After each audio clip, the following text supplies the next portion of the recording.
식후에 배꼽 위쪽에 백만감이 생기는 건 위장에 음식이 들어와서 그런다고 쉽게 이해할 수 있는데, 밥 먹은 후에 윗배가 아니라 오히려 아랫배가 더 답답해지고 뿔로 올라오는 것 때문에 치료를 받으러 오시는 분들이 적지 않아 있습니다. 음식이 먹자마자 소장이나 대장이 있는 부분까지 내려가지도 않았을 텐데 왜 아랫배가 답답해지고 불룩해지는 걸까요? 이런 환자분들이 혹시 아랫배에 가스가 많이 차 있는 줄 알고 막상 엑스레이를 찍어보면 가스가 많이 차 있는 경우도 있지만 심한 백만감을 일으킬 만큼 많지 않은 경우도 흔하게 있습니다. 즉, 가스가 많이 차서 아랫배가 불룩하게 되는 게 아니라 이는 위장과 장의 반사작용 때문에 그러한 겁니다.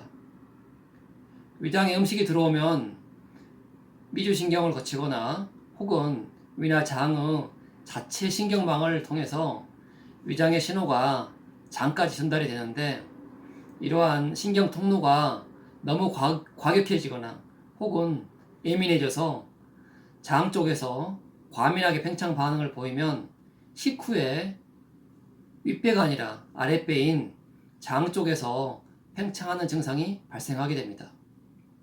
따라서 이러한 배꼽 아래쪽 백만감이 있는 환자분들은 치료 시에 장 쪽 부분만 생각해서 치료를 하면 안 되고 위장 기능도 같이 고려해서 치료를 해야 됩니다. 그래야 배꼽 아래쪽 백만감이 더 빨리 개선될 수 있습니다. 또한 이런 아랫배 백만감을 호소하는 환자들 치료에는 반드시 미주신경과 같은 자율신경의 기능을 좋게 해주는 치료법이 동반되어야 합니다. 그래야만 증상이 없어진 이후에도 쉽게 재발하지 않게 됩니다. 드물게 위하수가 심한 환자분들은 위장이 배꼽 아래쪽까지 처져 있는 경우가 있기 때문에 이러한 분들은 음식이 들어오는 위장의 문제 때문에 배꼽 아래쪽에서 심한 백만감을 느낄 수도 있습니다.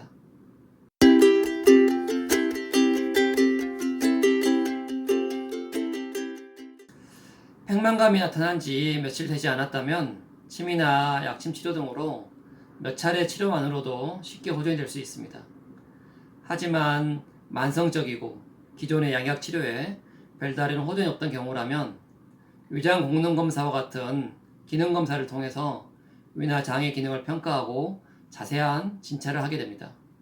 이후 문제가 되는 부분을 개선하기 위해서는 한약 치료가 우선이 되고 침, 약침, 뜸 같은 치료가 병행이 되어야 더 좋은 효과를 볼 수 있습니다.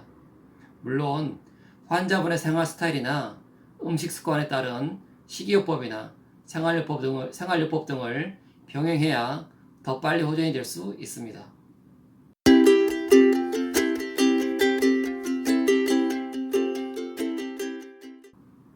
복부 백만감을 유발하는 원인이 위장의 운동기능 장애이기 때문에 가능하면 소화에 무리가 되는 음식은 삼가하는 것이 좋습니다.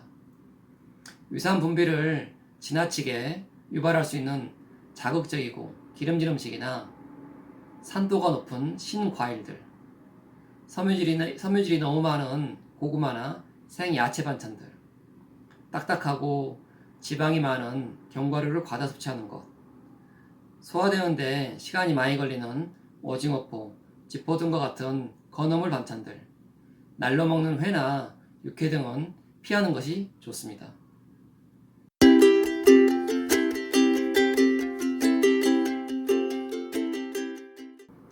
복부 백만감뿐만 아니라 위장병에 가장 효과적인 운동은 식후에 가볍게 산책을 하는 것입니다. 산책을 하면서 손과 발을 많이 움직여주는 것이 더 효과적인 운동법이라 할 수 있습니다. 힘을 많이 쓰는 근력 운동도 도움이 될 수 있지만 이러한 운동은 식후 바로 하시면 안 되고 식후 2시간이나 3시간 이후에 하는 것이 바람직합니다.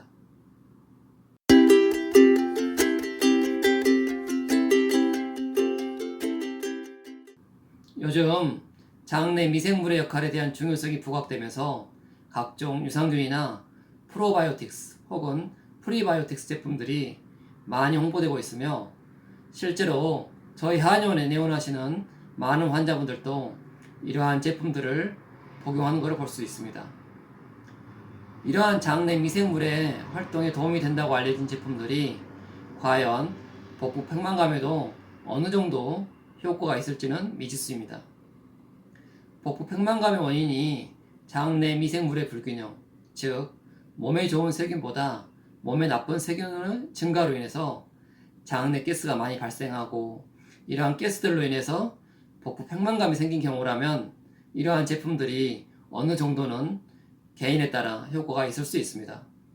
하지만 복부 팽만감의 주요한 원인이 이러한 장 내 미생물이 아니라 위나 장의 운동기능 이상이나 감각기능 이상으로 나타난다면 이러한 제품들은 효과가 별로 없게 됩니다. 이러한 위나 장의 운동기능 이상이나 감각기능 이상의 경우라면 이러한 프로바이오틱이나 프리바이오틱, 유산균 제품보다는 한약이나 침, 약침과 같은 한방치료가 더 효과적일 수 있습니다.